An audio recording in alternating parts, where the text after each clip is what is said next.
Good morning, everyone. Welcome to the fourth day of the FDP session. Today's session will be held by Dr. S. Venkatesan, Associate Professor, Triple IT, Allahabad, Blockchain in Industry Integration with Emerging Technologies. Dr. S. Venkatesan is an Associate Professor at the Indian Institute of Information Technology, Allahabad.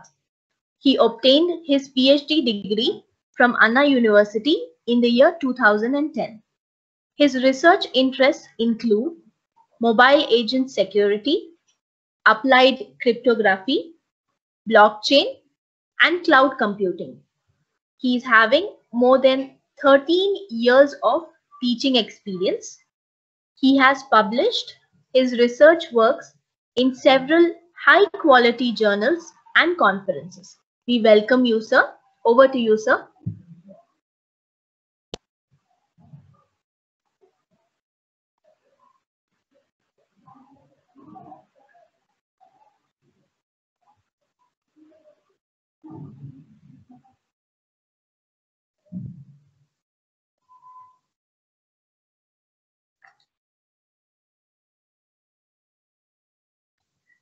Venkatesan, sir.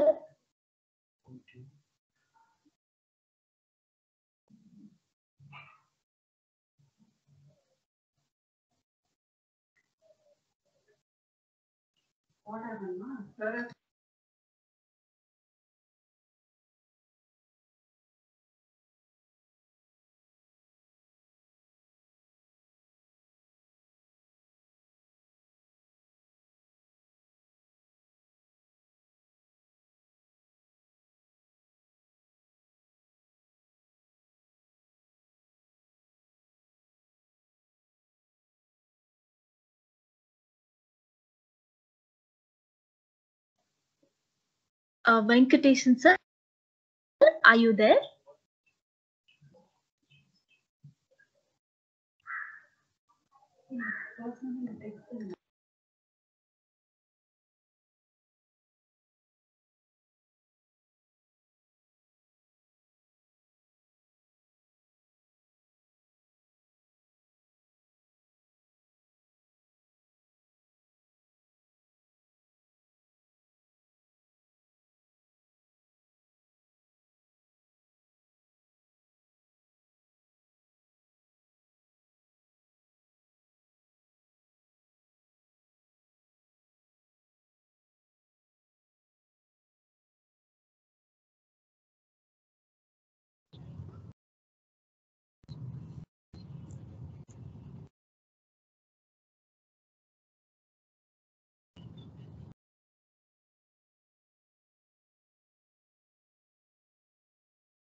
I think it is better if you call him on his mobile and then find out whether he's online.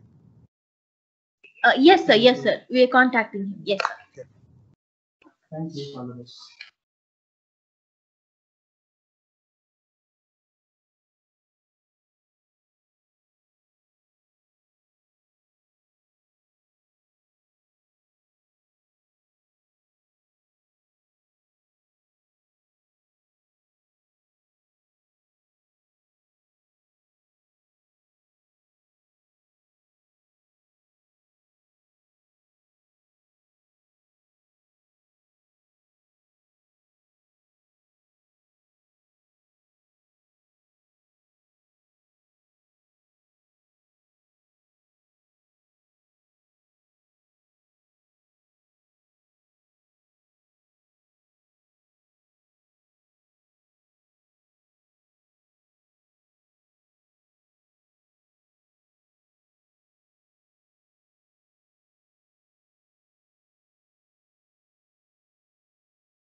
Uh, Madam, is the slides visible? Yes, sir. The slides are visible and you're audible too. Okay, okay. Thank you, thank you. Thank you, sir. Over to you, sir. Oh.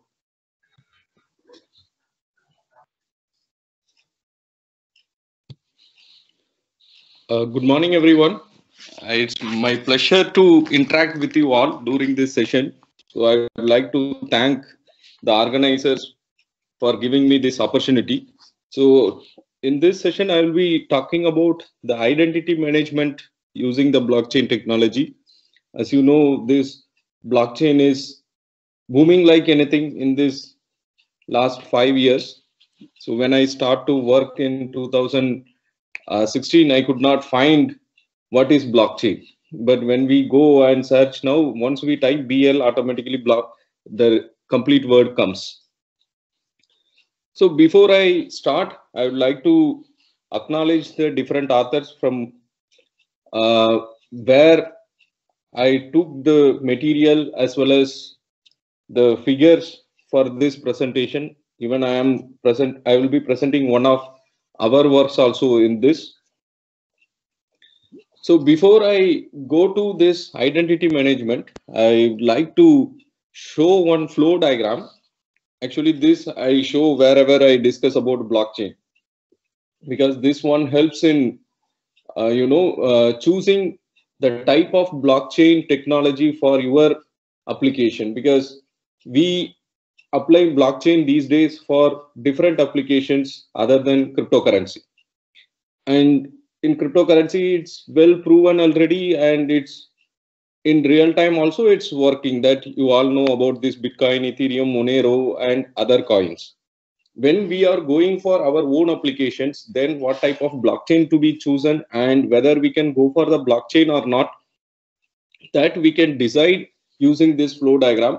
I don't say that this is the only flow diagram we have. There are different flow diagrams given in the literature. You can refer that and decide, but I found that this is more suitable to decide the technology what we have to use for our application.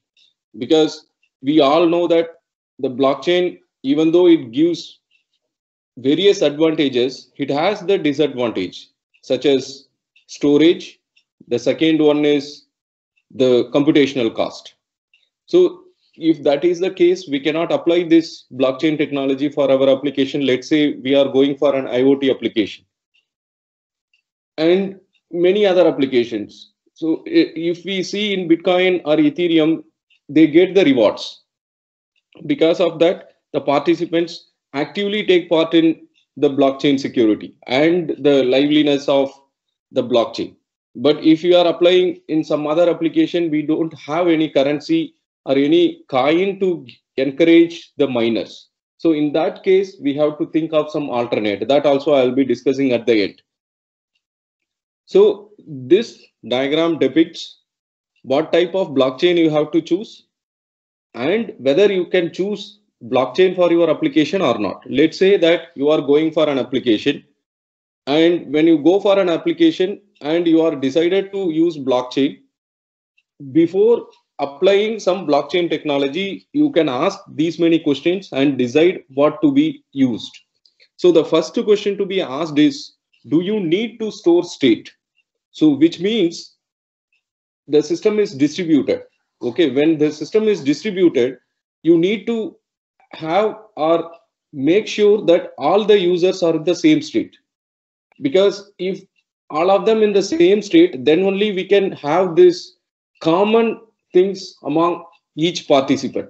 If everyone is in different state or in different condition, then we cannot achieve the common goal.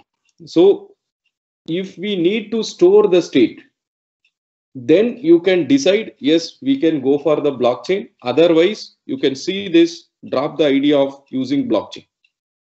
The next question to be asked, if you are storing the state, then next question to be asked is, are there multiple writers? See, if we have n number of writers, then only writers in the sense the participants who is going to have the table and going to update the table. So if we have multiple writers, then we can go for the next question. Otherwise, we can drop the idea of going for the blockchain. Because if there is only one, let's say, administrator, then there is no point in going for blockchain. So we don't need to use blockchain technology for that particular application. The third question to be asked is, can you use an always online trusted third party? So you have multiple writers, but what happens now, you will be having a trusted third party, and for each and every action, if you are planning to use the trusted third party, then there is no need of blockchain. Otherwise, take the next question, that is, are all writers known? Which means that whoever is going to participate in your application, do you know them or not? If you know all of them, you go here. Otherwise, go for permissionless blockchain. This is where the Bitcoin and Ethereum works or goes for, because there are so many participants and none of them are, we know that there is no centralized authority in Bitcoin or Ethereum, and there are so many participants and none of them knows each and every one in the network. Okay, so we don't know all the writers. So in that case, we can go for permissionless blockchain. So this will be also called as the public blockchain. And next thing is, are all writers trusted? If all of them are trusted, so see here the question is, are all writers known? So we say yes, we know. Then next question is, if you are trusting everyone, then don't use blockchain, because you know all of them and you say that all are trusted, they don't misbehave.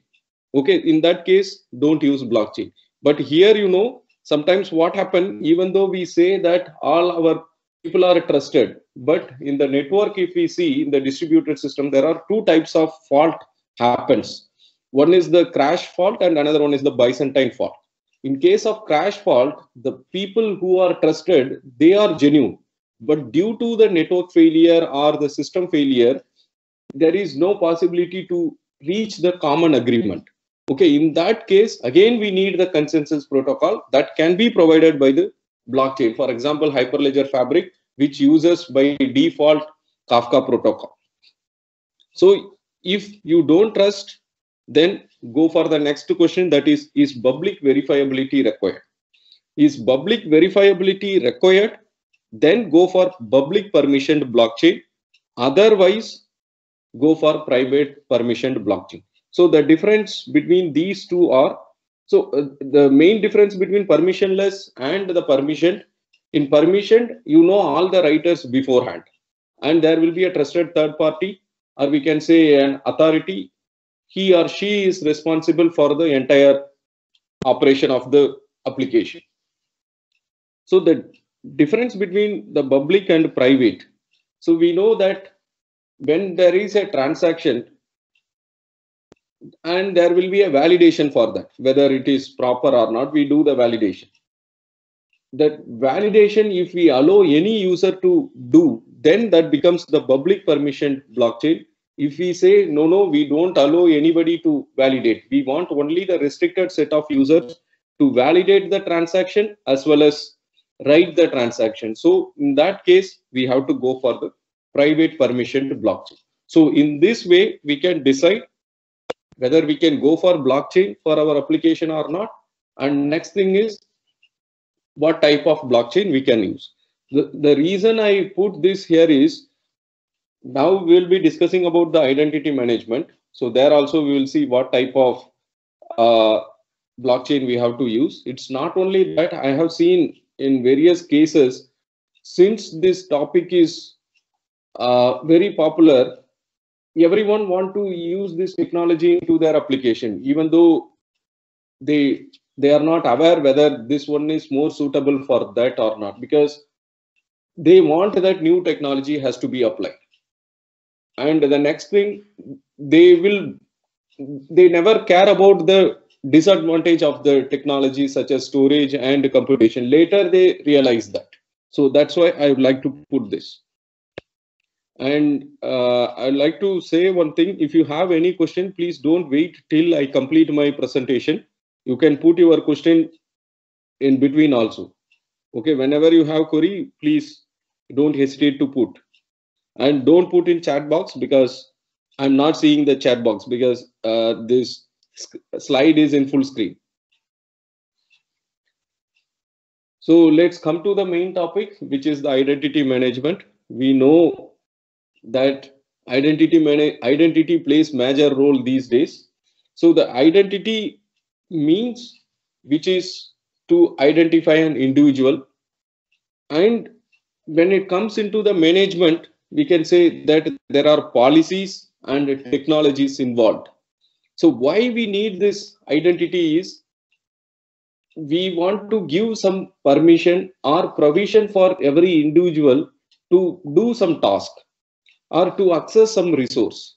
So we cannot give the common access for each and every user. So we will be giving based on their identity. So it is like we are going for the authorization part, but the authorization is based on their identity. So the identity management is a framework of policies and technologies for ensuring that the proper people in an enterprise have the appropriate access. So one, we are giving the access control using the identity. Next, we are allowing them to access or not. So it's like when we enter into cinema theater, right? We will be getting the ticket. So the ticket is going to be, let's say, the ticket is going to be used as an identity, and the ticket will be playing two roles. One is to get into the system, and another one is in which class you have to sit. Okay, so like this, the identity can be used for any application to access the resources. And very important thing, we talk about privacy and we talk about security, and there is a difference between the security and privacy. The identity plays the role in privacy. That is, if we are able to map any identity with an individual, that's where the privacy comes to the picture. So privacy is, you all know that privacy is more important. So because of that, we can say identity management is very, very important. It's not only for accessing the resources, it is also to maintain the privacy of an individual. So the IDs, we have physical identity cards, like whatever the institute issues or the government issues. We have so many types of identity cards. One, we have Aadhaar, one, we have license, then we have voter ID, then we have college ID. Like that, there are so many ID cards we are having. But these all are physical one, but these has some problems, like, getting these license are not so easy. We have to be, there will be, as it is mentioned, the bureaucratic, and there are so many procedures. And the next thing is, if you lose your ID, you need to obtain a new one, and obtaining the new one is not so easy, because I have also faced that issue. And second, the people can do the fraud on this. That means they will create the duplicate ID and they will use that. Okay, so it is like the impersonation. So that also happens when we go for the physical ID. And next, we have the digital identity, which is used to access various online resources. But that also have online resources here, means that whatever we have, this Gmail account or the Facebook account, LinkedIn account, our college ID, email account. So all these things comes under the digital identity.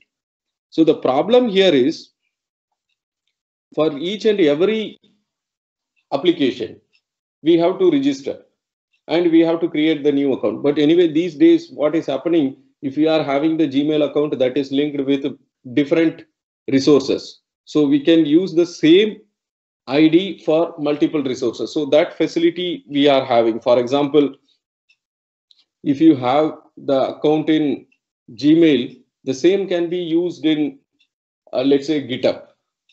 Okay, so like that, there are various applications that allows the Gmail account. In case we are going for different accounts for each and every application, then what will happen? There will be, you may keep the same username, but you are not advised to keep the same password, because once in one application, if your password is compromised, then you are totally compromised. So it is better to always keep separate password for each and every application. But what will happen? How can you remember all those passwords? Because I know that each and every one will be having minimum 10 accounts. So how can you remember all those things? So what I do is I have a diary in that the complete full page is of username and password. Because those many accounts are there, because insurance, loan, this, that, there are so many things. And for me also, if I lose that particular diary, then I cannot remember my password. So I lose all the things. But anyway, we have the option these days, reset password. Okay, that mail will come to your email accounts, and from there we can reset. But again, email also we may write in the notebook. But one advantage, daily we use that. Because of that, we will be having that in our memory. So that using that, even though you lose your data, that is whatever physical data you are having, you can recover. And the third thing is, it's depend on the issuer. If somebody gives the account to you, let's say if that account holder is down, as I was stating that the Gmail account can be used for multiple applications. Okay, in that case, let's say if the Gmail is down, then we will not be in position to use any other resources or the applications. Okay, this drawback also we have when we are going for the digital identity. So if we talk about the physical, we have the drawback. So then we have the digital also. In digital also we have the drawback, because we are dependent on some centralized. So people always says that these days let's go for distributed.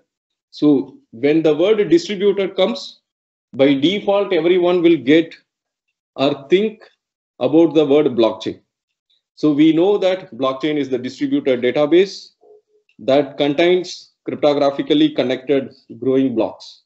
So there are some says that this is the distributed data structure. The reason is, if you see the structure, it is similar to the linked list. But the difference is, in case of linked list, we'll be using the integer pointer or the character pointer, or we can use the object. But here it is something different. We will be using the cryptographic hash. So because of that, we ensure that modification is not possible. So we should not say here that modification is not possible. Modification is less possible or virtually impossible, because you know that with certain condition, somebody can update the chain or replace the chain. In case of Bitcoin, we say, or Ethereum, we say if the 51% hash power with the malicious users, then they can lead the chain. But that's not so easy, because one user or small set of users with the rest of world will not be having the same computational power, because the rest of the world will be having much computational power when compared to that small subset.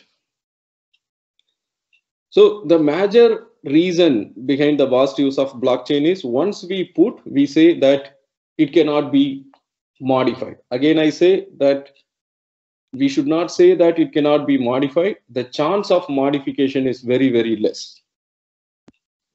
So there is a country, Estonia. What they do is, that's the first country we can say completely utilize the concept of blockchain. But before the blockchain comes, they started using this similar concept. We cannot say that they are using only blockchain technology. So what they do is, whatever the activity happens in any of the organizations, let's say the e-governance, they compute the hash. I hope you already have gone through this Merkle tree concept and all, or the hash tree. They join all the data, that is for every 1 hour or every 1 minute. They compute the hash of it. The root of the tree is printed on the newspaper, and this keeps on going. So in this case, what happened, once you have put your data and the hash of that, that is the consolidated hash of that is posted in the or printed in the newspaper, later if you are planning to update anything, no, that is not at all possible, because the newspaper goes to all the citizens of the country. So it's not at all possible to make any change. So what they say is, because of this transparency, their e-governance is improved a lot. But that is not possible in many of the countries, because we do something like sometimes backdated letter and all we send. Okay, those are not possible when you are going for blockchain technology. So if you have your identity also put on the blockchain, then we can have the validation based on whatever data you keep in the blockchain. Okay, so we will see that in the coming slides. So why I was talking about this Estonia is just I would like to tell that it is not that it is only used, this blockchain concept or the blockchain similar concept of blockchain is only used for cryptocurrency. It is used in other applications also, and in real time also it is applied. So we know that blockchain has various features, like it provides decentralization and it gives the integrity for the data because we use the cryptography hash, and it allows for public verifiability, that since we are ensuring the transparency, so verifiability can be ensured. And because of all these three things, the application is considered as trusted. So people trust that. And also blockchain has proved in this last 10 years that the application is foolproof. But even though you can see there are so many attacks, it may be theoretical or practical, but people are giving solution for those. Now let's come to Ethereum or Bitcoin. I hope you have already gone through this, how the identity is derived. Because wherever you have an application and when you include any user, they should have some identity. So how the identity is derived in Ethereum? Let's say I have the account in Ethereum, I will be having an identity. So there it is considered as the address. So how that address is derived? So what they do is, or what happens is, the user, whoever wish to join, they have to generate their key. That is a private and public key pair they have to generate. How they generate is based on the certain condition which is available in the Ethereum code. That is the public key curve parameters, or we can say the public curve parameters, which uses the Ethereum uses the elliptic curve cryptography. So the curve parameters are given in the code itself. It is hard coded. Okay, by looking at those or considering those, the private key and the public key will be derived. So private key can be derived, which is that randomly we have to pick some scalar value, and that will be multiplied with the base value of the group, that is the elliptic curve, which gives the public key. So here, in case of elliptic curve, we don't say as the multiplication, we say that as the point doubling. So we have like this, the private key and public key will be generated. So now to derive the address, what happens is the public key will be given to a hash function, and that hash function produces some 32 bytes of output. Out of that 32 bytes, the first 10 bytes will be removed. Sorry, first 12 bytes will be removed. The remaining 20 will be considered as the address. So the reason for removing the first, why not the last? Because they sees that, or they have seen that the first 12 bytes have more redundancy between the addresses. So that's why they have removed that first 12 bytes and they took the remaining. So that used as the identity in Ethereum. After that, that will be used by any of that will be used by that respective user, and that can be validated by any user also. So how it gets validated? Let's say I make a transaction in Ethereum. So I sign and put the transaction. Sign in the sense the digital signature we do, that is elliptic curve digital signature algorithm we apply and send it. Then what happens is the validators, the elliptic curve has an advantage that from the signature itself they can derive the public key. So the public key will be derived by the validators. After that, they will compute the same, they will do the same process like taking the public key and giving to the hash function, which produces the output 32 bytes and discard or remove the first 12, remaining 20. So that will be mapped with whatever the from address available in the transaction. If both matches, they will know that yes, this is the guy and he is the owner made the transaction. Otherwise, they reject the transaction. So in this way, the identity is created, that address is created, and also it gets validated in Ethereum. So as we discuss about the online identity already, that is the digital identity, it is used by many of the online communities, that is online social network or any other online websites. And you know, the identity, when we put that to some resource, it is like we are representing ourselves to them, not physically. Our ID is going to prove them that we are physically, or we can say we are presenting ourselves to the validating authority. So you can understand the value of the identity. So we know that using this identity, we'll be giving all the access permission and other things. But the actual thing is you are presenting yourself there in the form of identity. So we have this online identity, and we were discussing in the digital identity, the drawback is whenever the particular application is down, we cannot use that ID for any other applications, where I was talking about this Google or the Gmail and other applications.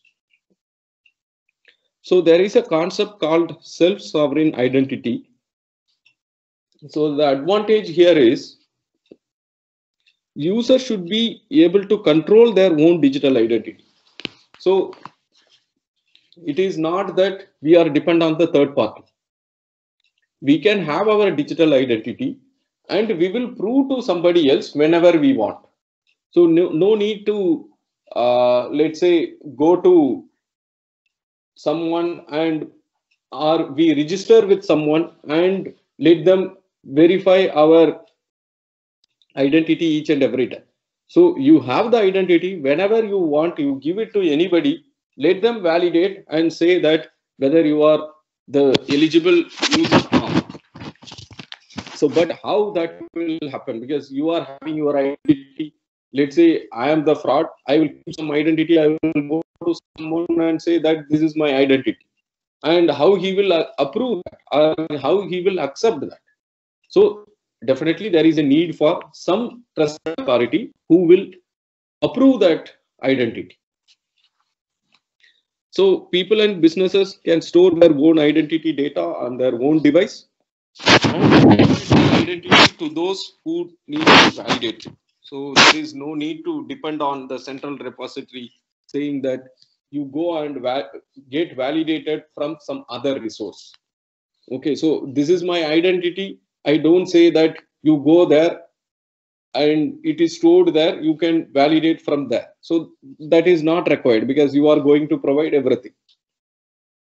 So you can see that this is the self-sovereign identity, but the blockchain is used, which is the decentralized ledger.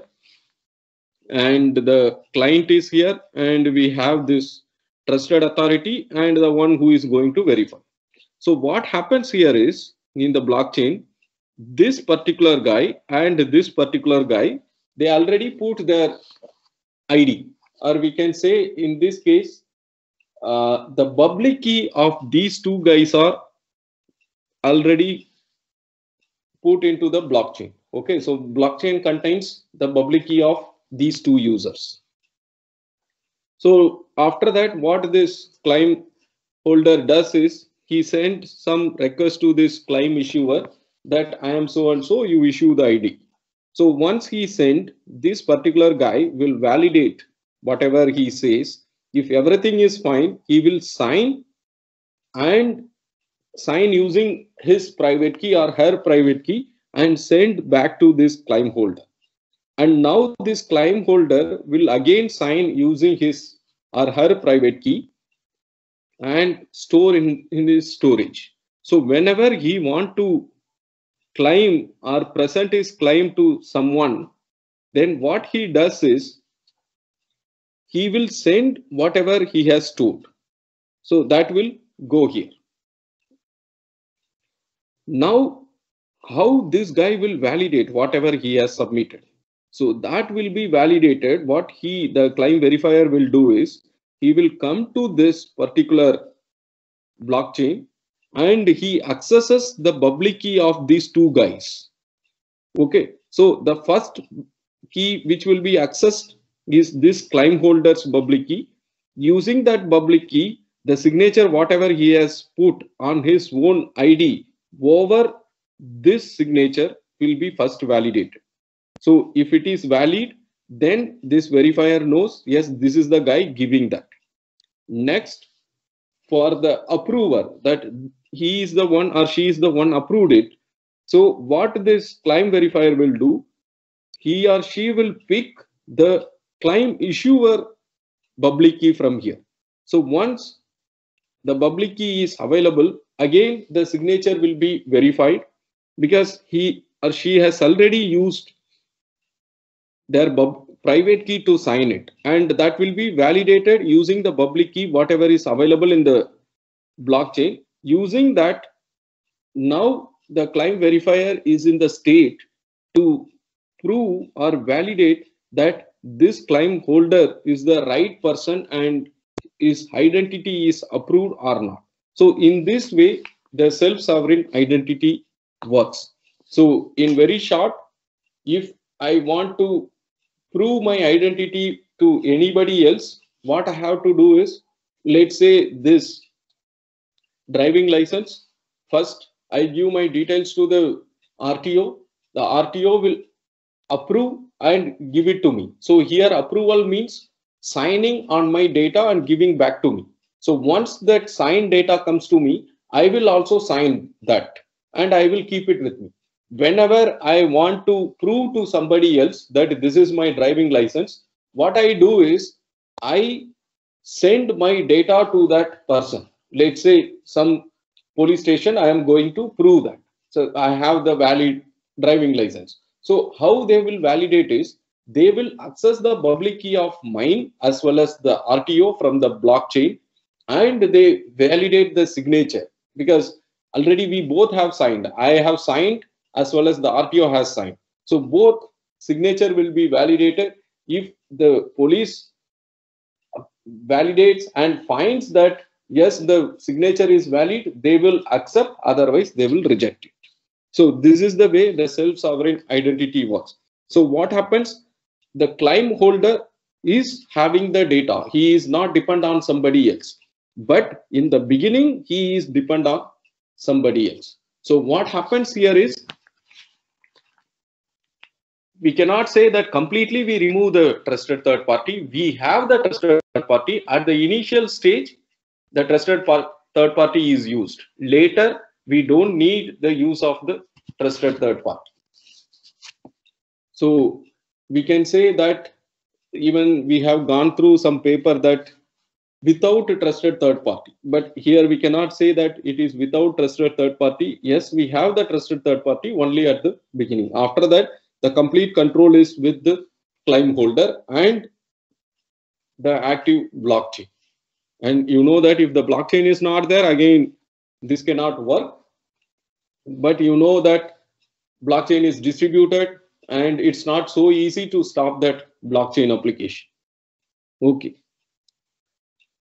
So I just like to ask one question, if you are interested. Is it possible to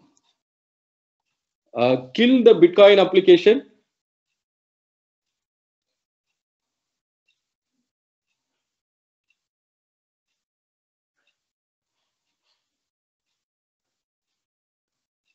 Hello, am I audible?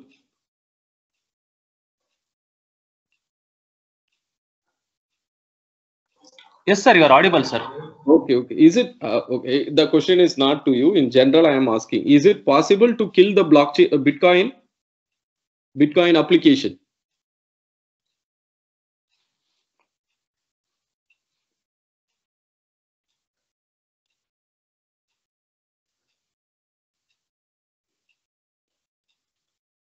Let's say the United States of America would like to completely stop the Bitcoin. Is it possible?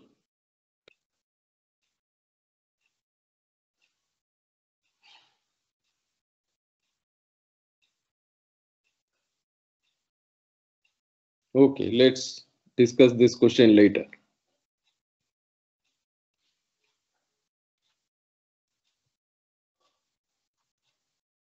So the same thing is depicted here. So as I have said already, so what happens is this particular user would like to have his own approved identity, as well as, let's say, that prove that identity with some authorities. So what he does is, at the initial stage, he put his ID into the blockchain, and similarly the approving authority also put that in the blockchain. Later this guy approaches this third party, that is the trusted third party, to issue the signature, and that is received, and he signs and keeps it. Whenever he wish to go and prove to somebody, he approaches and gives that data. Then to verify that data or validate that data, this particular authority approaches the blockchain and access those information and validate the signature. If it is valid, then the green signal is given to this guy. So now in self-sovereign identity, they say one more thing, that let's say I have the data that it can, there are massive data, massive in the sense, for example, I have my driving license information, and I have my Aadhaar information, I have my voter ID information, and I have my college ID information. All these things are there. When all these things are there, and I am going to prove something to this traffic police, where I have to prove my ID, that is the driving license. In that case, there is no need to show all other things like voter ID, then Aadhaar, or we can say the college ID. So we have the provision to control that only the part of the information will be disclosed to this particular authority. So that provision also we have in self-sovereign identity. So the challenges, as I was telling, that it is not that completely you will be having the control. Definitely this particular party is involved. So it is not that even though the statement says you will be having the full control, but it is not actual. And a verifier decide to store it in their own data store, then we cannot do anything. For example, you might have heard in many cases that you go and prove something to somebody. So to prove that, you have to give the information. What is the guarantee that they are not storing it? So they may store it, right? That is always possible. In many movies, we might have seen that, even we know that we get phone calls from different organizations. How they get our phone number? Okay, these all happens because we trust somebody and give the data, and there is no guarantee that they are not disclosing it. Okay, so these are the challenges even in this blockchain based self-sovereign identity also. So let's try to map this with the digital certificate. So in digital certificate, what happens? You all know about this HTTPS protocol, where we will be having the SSL certificate. to get that certificate, we have to approach some certificate authority. They will validate our data and they will issue the certificate. Later, that will be used to give it to the clients so that the client will accept or understand, yes, this site is of so and so. So what happens in digital certificate? Let's say I am the client in this case. I want to have my web application, and for that I would like to have this secure web application that's through the digital certificate. So what I will do is I will create the public private key pair by following certain conditions according to my requirement. After that, I send the public key along with my identity information to this particular authority. So we say that this complete is the certificate authority. So I send that to the certificate authority. Certificate authority validates my information, that is whatever identity and other information I gives. If the certificate authority finds that yes, this all things are correct, then it will issue the certificate. So what that certificate will contain is my public key. In addition to the public key, the certificate has the signature of certificate authority. So here the signature is done using the private key of this certificate authority. The signature is done and the certificate will be given to me.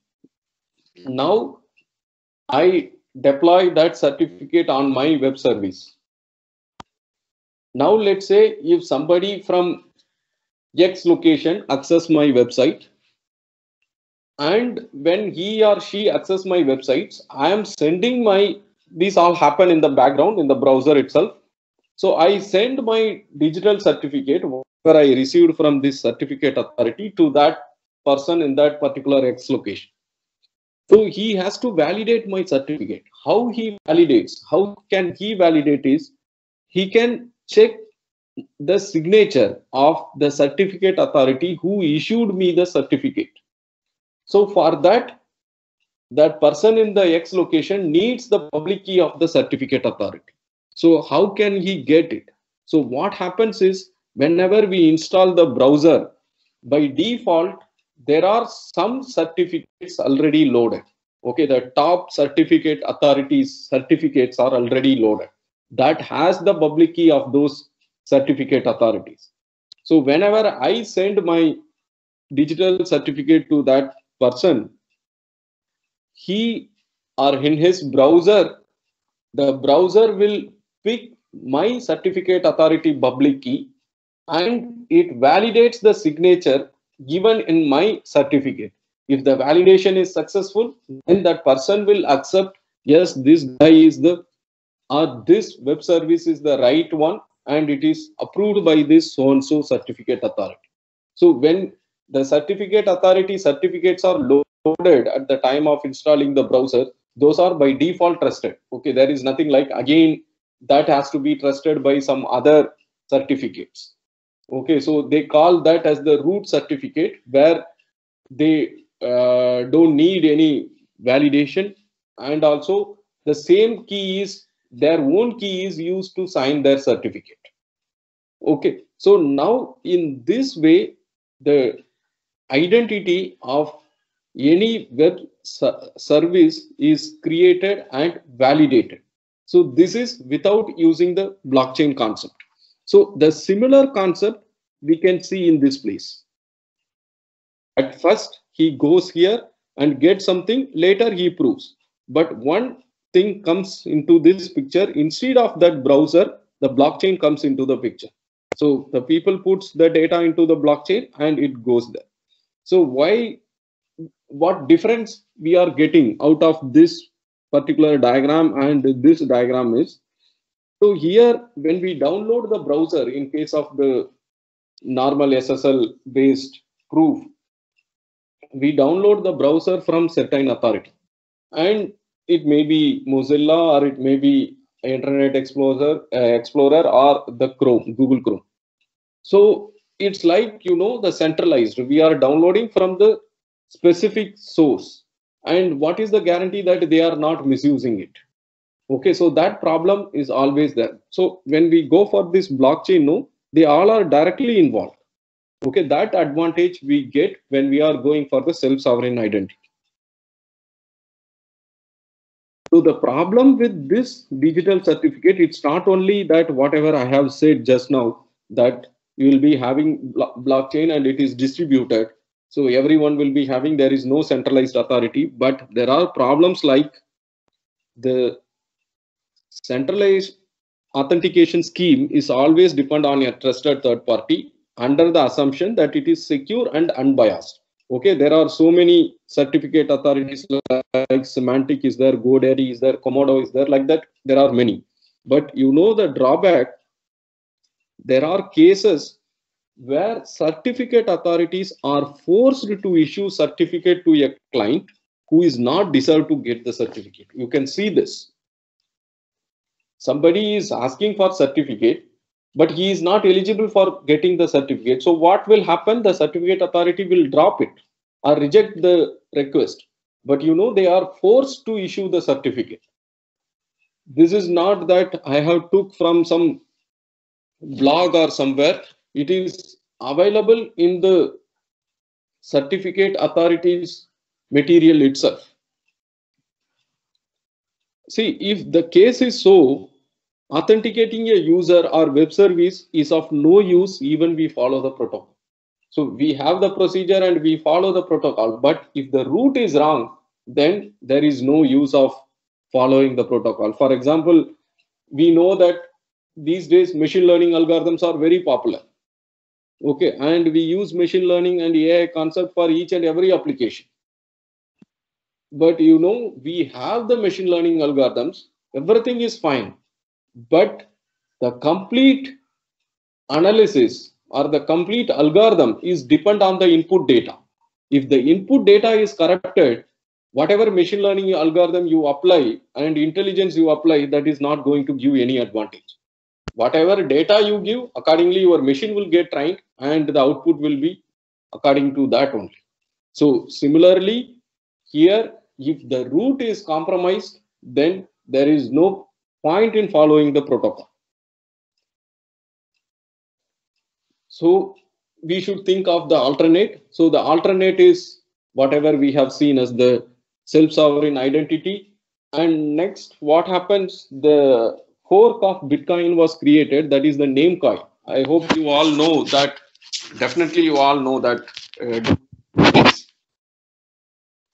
the DNS we get from the particular ICARNN, they give the domain name for each and every domains like .edu or .in, and there are so many like that.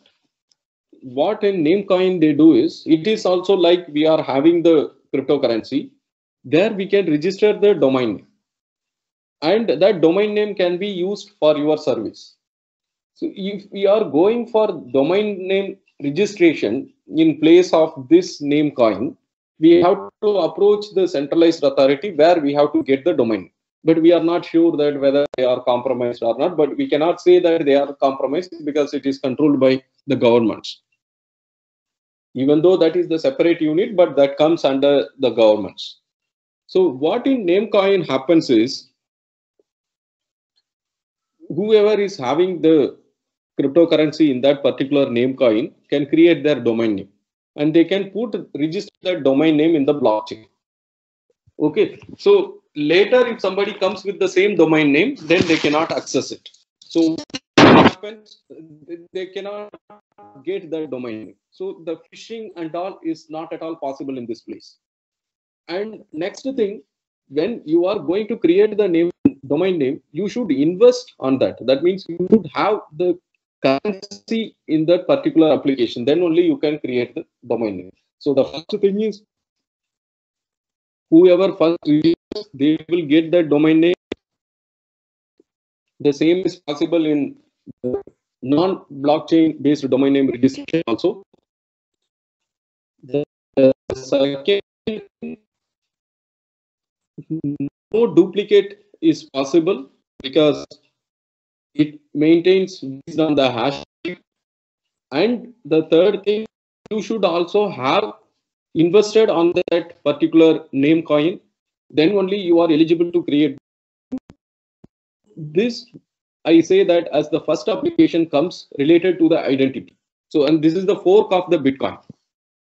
And the next thing is physical unclonable function. This is, I'm not going to relate this with the blockchain.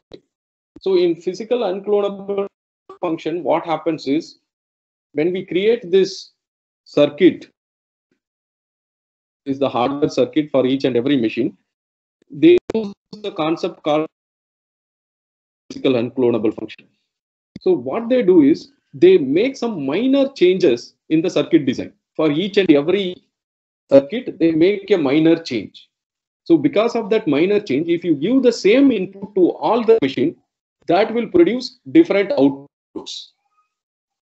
So when it produces the different outputs, what happened? One person claim with someone identity as their own identity. So the hardware is designed in such a way. Let's say I say that this is my identity and this is my output.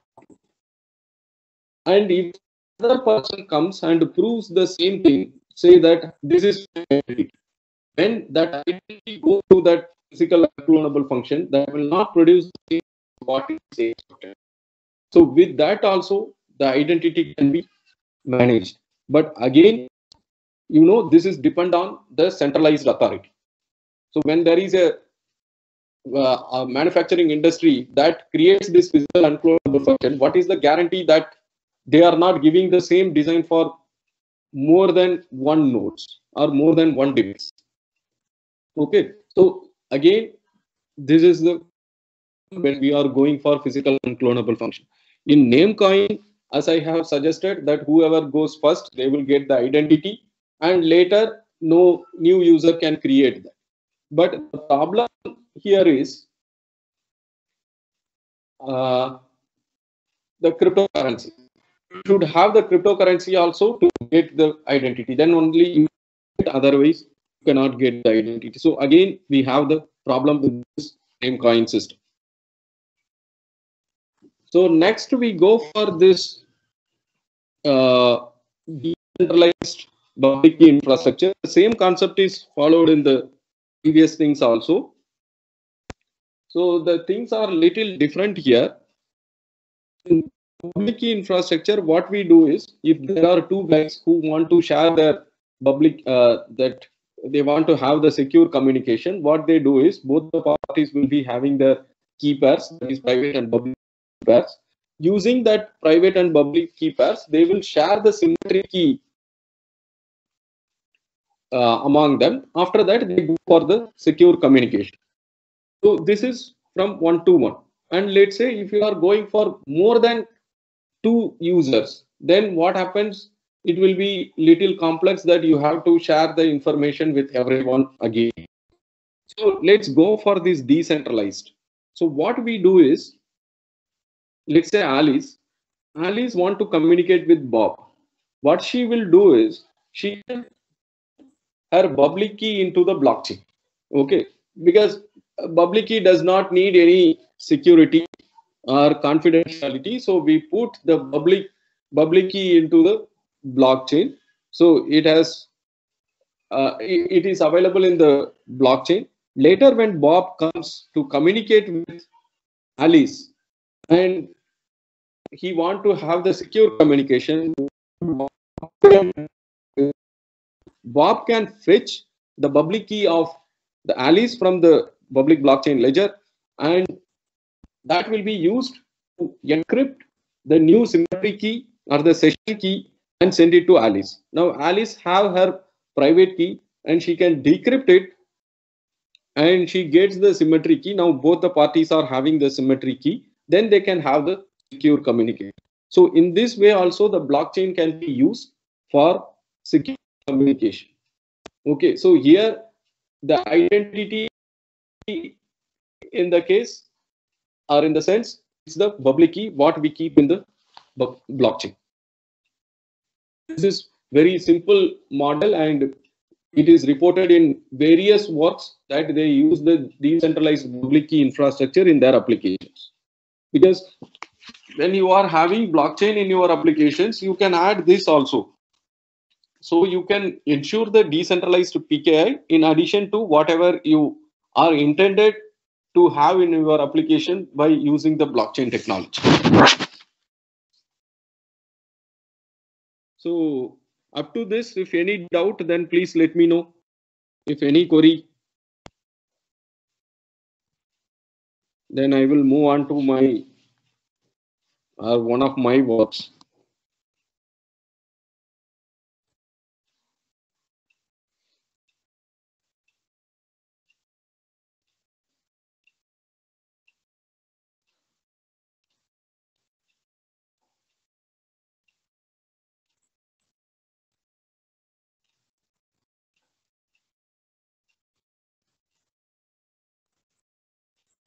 Any doubt or any queries, any clarification related to blockchain? If you have, then please let me know.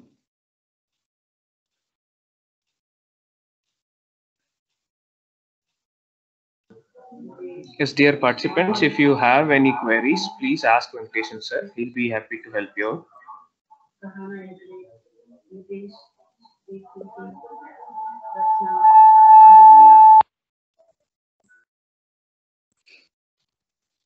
Okay, so I consider that there are no questions.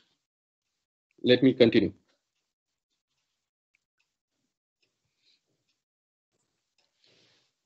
So we developed a model where we allow any users to participate in our application, and we don't know them in beforehand. Just a second, please. Sure, sir, sure.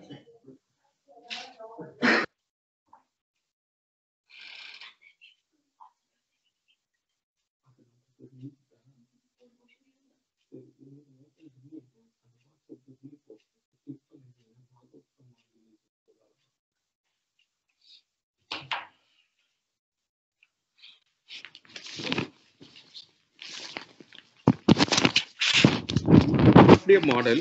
So the requirement in that model is that we don't know any of the users in the beforehand. The simple example I will let you know that we all are in a conference room and we all know with each other. Okay. So later there is a guy who entered into the room and he claims that he is so and so, but we don't know anything about that guy. How can we believe that he is the person whom he is claiming? Okay, so this is what our requirement is, because according to that claim, whatever he is making, we want to give him some task, or we want to provide the access control or authorization. So in this case, we are considering that particular network as the dynamic network, where we allow any party to join the network. There is no restriction. It's similar to the Bitcoin and Ethereum concept. Anybody can come and be part in it. The investment is required, but here there is no investment is required. Anybody can join. And also they have the provision that if they want to leave, they can leave the network. It is according to them. And again, they can join. There is a possibility that they do some malicious activity in the network, they leave, and again they will come and join with some new identity. Otherwise, what happened, we will be recording their information. So whenever they come with the same ID, we say that you have done something wrong, so you have to pay for that. Pay in the sense you have to be punished for that in some way. So what authors will always do is that always the users, that malicious users, always comes with a spoof identity. So that also we are considering.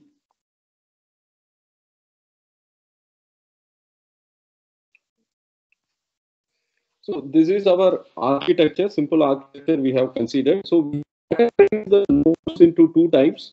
One is the private node and another one is the public node, where we say as the voluntary nodes and non-voluntary nodes. In case of private nodes, it is like the developer nodes. So they will always take active participation in the blockchain network. So that they will help in mining the blocks and forwarding the transactions and forwarding the blocks. And others are non-voluntary nodes. These are like the devices which wish to join into the network. So they may take part or they may not take part.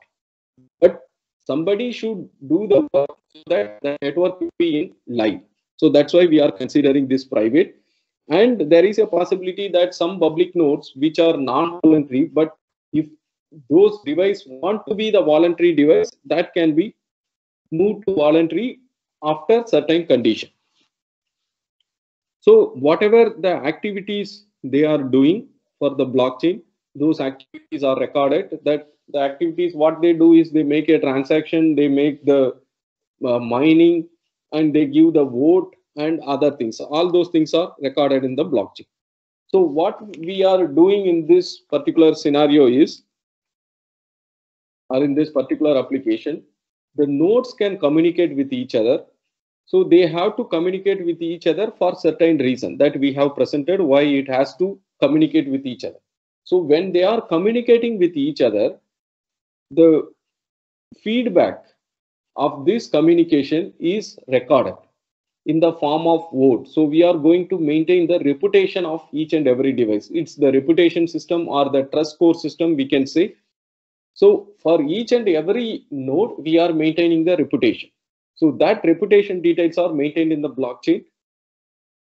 So whenever a node or two nodes communicate, and if one node finds, yes, this guy is doing good, then it will give some positive vote to that node. Otherwise, it may not give the vote.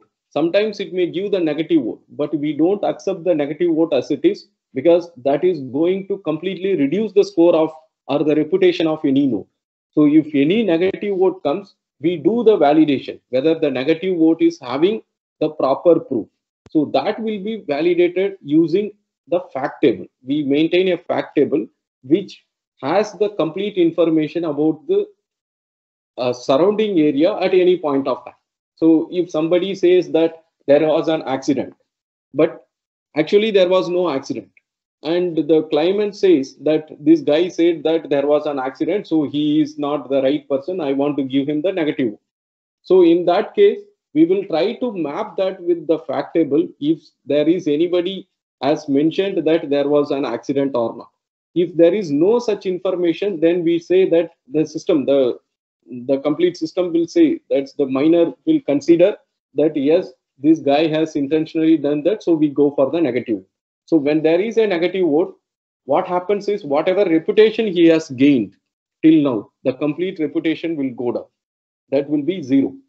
So then what that such node will do is it will leave the network, and again it will come back as the new node with a new identity, because it does not want to keep or have in the network,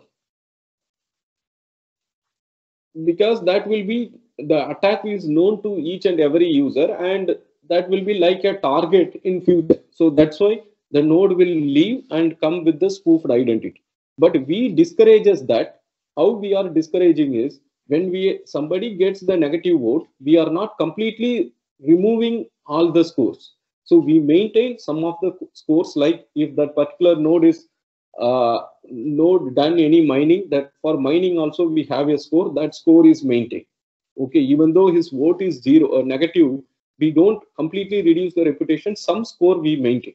So in that case, if the malicious node leaves the network and come back with the new node and start to build the reputation from 0 to certain threshold, and from X to certain threshold is very, we can say the 0 to certain threshold is time consuming, and also it is complex when compared to X to the threshold. So in this way, we discourages the node to leave and join again with the spoof identity.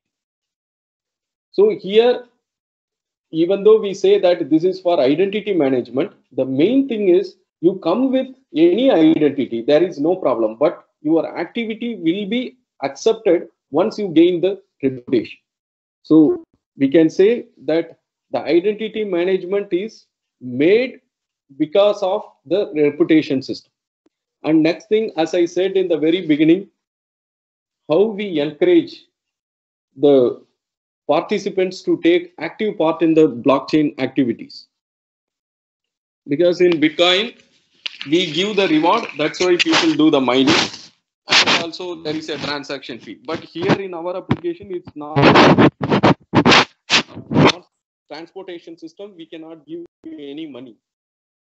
So the incentive we give here is to encourage them in the form of, let's say, the toll gate fee will be relaxed. And when they go for this petrol pump or the charge station, there they will get the incentive. And if there is a traffic, huge traffic, then they will get a green corridor. So in this way, we encourage them. And we did this simulation using this Go Ethereum implementation. So what we have done is we have downloaded the real-time Go Ethereum protocol. So that's like we have not taken part in the live Go Ethereum. We have downloaded that code and we set up the local network that is within a machine. We considered some 2-3 nodes.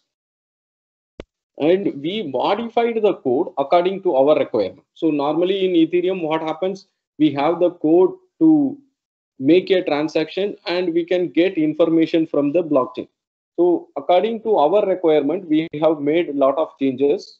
Instead of the transaction for transferring the coins, we made the transaction, or we modified the transaction to give the vote, and also to keep how many blocks somebody is mining, because according to the number of blocks, his score will improve.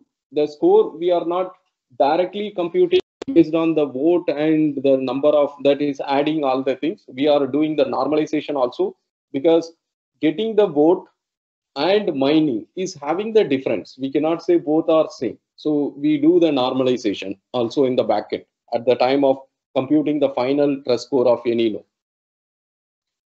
So these all are done in the backend. That means when I say that I want to get the reputation score of a node, that will come from the particular function.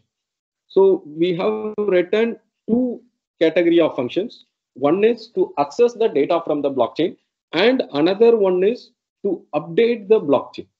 That means I want to put the data into the blockchain. And you know, the Ethereum has the world state concept. That means the mapping of the account and its details. And this will be fetched from the latest block itself, because the updated one will always be present in the latest block. That's why we have chosen this Ethereum. And we have not written any smart contract. We have modified the core code of Ethereum and we worked on it, because we have used smart contract for the fact table, but not for the other transactions that to happen among the nodes. And anyway, here there are 2 activities possible. One is blockchain online activities and blockchain offline activities. So offline activity in the sense the 2 nodes communicate, exchange, that there is an accident, there is a traffic. So those things are off-chain activities. When it comes to on-chain, voting, mining, forwarding transaction, these all becomes the on-chain activity. So the 2 categories that we have considered, one is making update in the blockchain and another one is fetching the data from the blockchain. So if you see here, accessing the data from the blockchain takes very less time when compared to making change in the blockchain, that is updating the data in the blockchain. The reason is, see, please don't consider that update means we can update the data. Okay, update in the sense what I am saying is in the next block, the data will be updated. It's not that whatever the block committed will get updated. In the new block, we are updating. For example, I have a vote of 10 numbers in block number 5. And when the new block will be built, my score will be improved. So there it will be from 5 to 6 or 10 to 11. So this is what I represent as the updation. So that takes more latency when compared to accessing the data. So here, as I said, The data is available in the latest block, so we can access directly from there. No need to traverse the complete chain. And in this case, it takes more time. The reason is it takes a lot of validation. So the validation is the signature validation happens, and we have to see whether that particular node is present or not, and that respective, in case of the account balance, we have to see whether the balance is there or not, or the reputation score is there or not. So that's why it takes more time. And the same thing we have done in the Raspberry Pi also, because we have considered our application as the lightweight applications. So when it comes to get data from blockchain, it takes this much time, and for any transactions, that is for any updation, it takes more time. You can see definitely here it takes more time. The reason is now the Raspberry Pi here works as the light node. It does not have the complete blockchain information. It has to approach the full node and perform the transaction update, as well as for the data also it has to approach the full node. But if you see the timing, the maximum in case of full node, it's only 20 milliseconds, and here it goes up to 100. And you know, such kind of thing is very rare in the light node, because they don't put too much transactions. They access the data very frequently, but that one is coming less than 20 milliseconds. So we say that even though the blockchain application is too time consuming, we are trying to reduce this consensus proof of work computation time by reducing the target. But for accessing the data and for making the transaction, according to this result, we claim that it is possible to use the blockchain in our application. And here we have not considered the mining time, because that's not required, because all the nodes are not going to do the mining. Also, we have validated the resource usage, like CPU, how much it use, RAM, how much it use. These all based on only the Raspberry Pi device. So for 100 transaction validation, 100 block data access, as I said, the fact we were using the block synchronization, you see, it only uses very limited resources. So what we claim with this is, we have a Raspberry Pi device or any device we have. It is not mandatory that device will be only used for this particular application. We can use it for other applications also. That's what we want to show from here. So we use the blockchain technology, and we need some device, but we are not saying that device to be dedicated to this application. We can have more than one application running on that device. So the power consumption is this much. And also we have evaluated the communication overhead with on-chain and the off-chain activities with different models. So these are for off-chain, that is, they are sharing the voting informations or sending the messages. Here F means our model, and these are the existing models. And this is the on-chain activities. And in the on-chain activities in ours also, it takes more time when compared to this particular model. But what happens actually is, the frequent transaction, there are some activities which are frequent. Those frequent things are very, very less in ours when compared to the existing model. So with that, we claim that our model is better than any other existing model. So the overall scenario, or I can say the requirement of this particular design is the identity management. So the identity management, we are not directly working on the IDs. We are working on the reputation system. Based on that reputation system, we are claiming that we are maintaining the identity management system. So accordingly, we give the access permission. But yes, we have other drawbacks, such as, you all know that I said in the very beginning, if we are going for blockchain, we are into the problem of the storage, because the blocks will be keep on growing and we have to store all the blocks. We should never stop the growth of the block. because whenever we say that the growth of the block is stopped, then we can say that particular application is dead. The reason is the transactions are committed into the block. If there is no block, then the transactions will not be committed into the application. If the transactions are not committed, then there is no activity happen. If there is no activity happen, so then the application is dead. So the block will be keep on growing, and we have to store the complete blocks. And you see the block, even though from one implementation to other implementation varies, but the size will gradually increase, and we cannot use that in all the devices, because right now if we see this Ethereum, I think it's more than 1 TB of storage is required. Not 1 TB, sorry, it's around 10 GB of yes. Sir, slide is not moving, sir. You are in the same slide, I think, different systems. That communication overhead, no? Yes, sir. Yes, sir. No, I am not moving. Okay. Yeah, it's not moving, sir. See, right now, are you seeing this communication overhead? No, sir. We are seeing different system slide. Oh my God. Yes, sir. Long back before it was still in a different system, sir. Oh.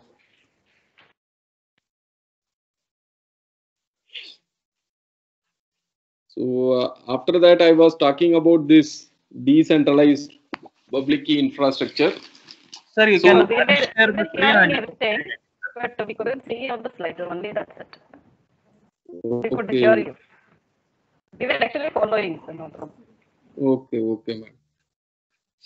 So the timing I was talking about our model is that I think this result latency is visible. No, sir. It still stays in a different systems slide. So which slide? Sorry?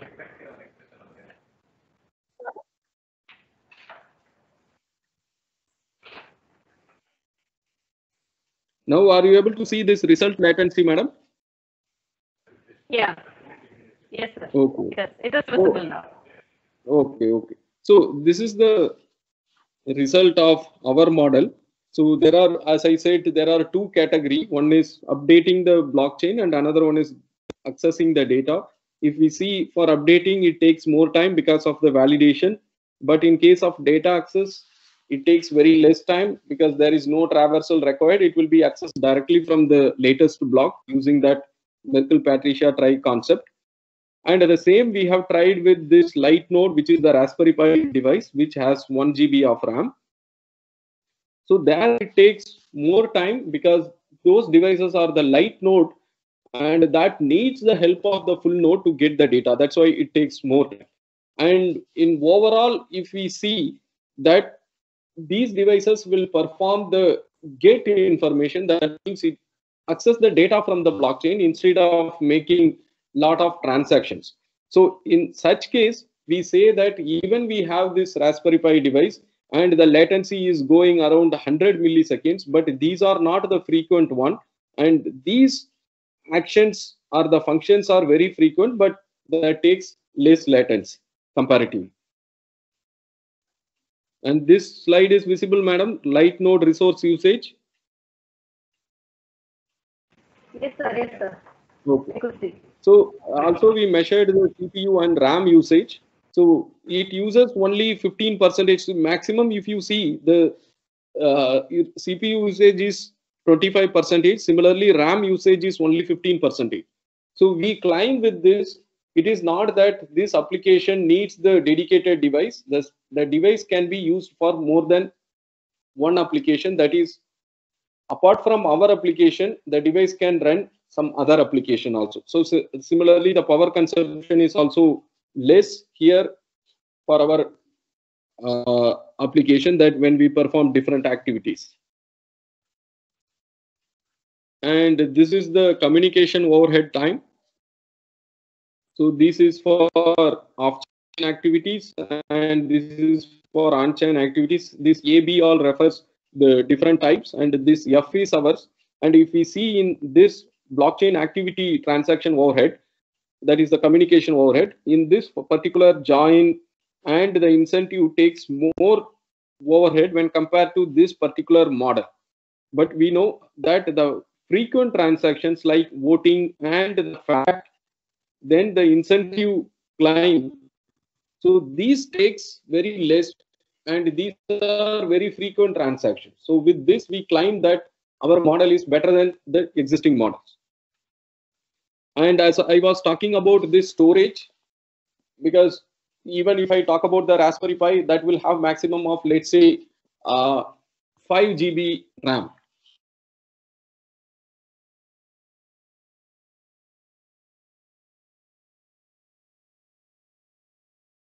So the complete blockchain, because it never stops, it will be keep on growing. But after some point of time, my device will not be in position to store the blocks. Even it will be the light nodes also. Okay. Then how can I justify? So one thing we are justifying is, we know that as per this Moore's law, when the year grows, the number of transistors in the chip will be doubled. So similarly, when the year goes, the cost of the memory comes down. So one simple example, this I give everywhere, that I bought the pen drive in 2005, that is of size 256 MB, which is 2,400 rupees. But now we don't find such pen drive. For the same amount, we can buy 32 GB of storage. So like this, we can claim that when the year goes, the cost of the storage comes down. So that's not an issue. But now we are working, almost we are in the completion, that how we can have the blockchain with constant memory requirements. So with that, we are working, and we'll be presenting that in March 15th to this British Blockchain Forum. We don't know how much it will be very impact for the society, that we have to see. So in that way, the storage can also be, the storage drawback will also be brings down, we can bring down, so that this particular blockchain technology can be used for different applications. So that's it from my side. So if any questions, I will take. And the paper, what I was talking about, that this particular paper, this is co-authored by other colleagues also. He is my PhD student, and he is the student from IIT Kanpur, and Sir is the professor in IIT Kanpur. So in 2020 only we have presented this work. So if any doubt, then please let me know. Otherwise, thank you for the opportunity and for patient listening.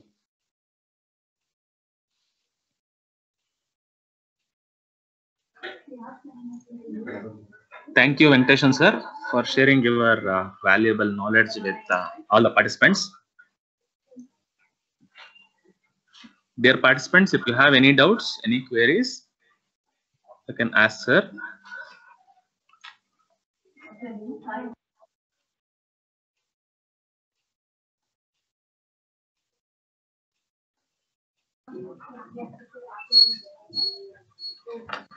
Thank you so much, sir.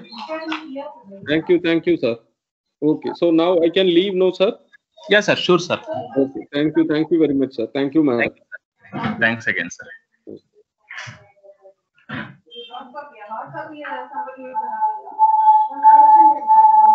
Dear participants, we have break for 15 minutes. 11:45, we will be resuming back for the next session. Thank you.